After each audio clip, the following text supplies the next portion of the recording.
Welcome to episode 2.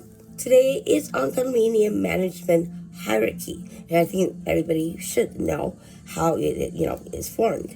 So here it is what it is under the Condominium Act of 1998 or 2007. Unit owners are the top authority collectively, obviously. Owners collectively are the highest authority to elect the board of directors, to vote on bylaws, to remove directors, usually 50% plus one vote at a meeting, as well as approve certain major changes. Individual owners do not control the management, but collectively they do. I haven't heard anybody that's like unionized to sue somebody or whatever because, for the residents, so I don't think that exists, but hey, it's a possibility.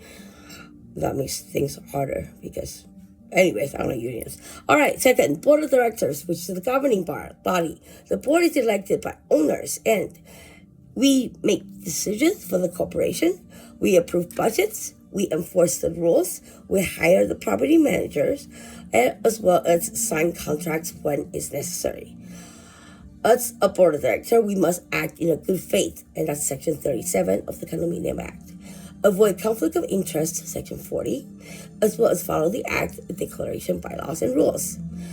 However, they do not own the condo. They govern it, unless you actually own and govern it like me at the same time. All right, the property manager is number 3.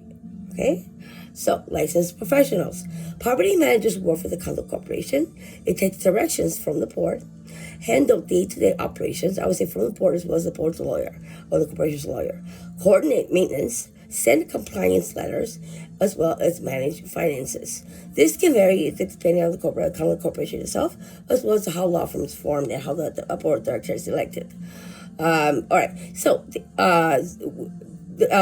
do not have independent authority. They act under the board's direction.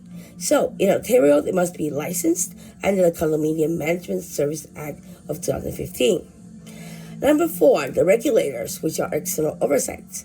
First, Condominium Authority of Ontario, I talked about. Condominium Authority Tribunal, which I talked about. Superior Court of Justice, that's your next step and CMRAO, which regulates property managers. These bodies oversee the compliance and disputes. So, the important practical reality is that the board makes policy decisions while the management execute those decisions. The owners must use voting or legal remedies to change any board's conduct or decisions. So, if the question relates to any concern that you have about, as a board member, you being targeted and stuff like I did, the question to ask yourself would be, is it the board directly, or is it coming from the property management sending notices out? And I'm realizing now because I'm in a legal lawsuit and with First Service, and they push the responsibility on them, and it's back and forth, So it's messy. Anyways, that's what I have to say, and that distinction matters legally. All right, take care.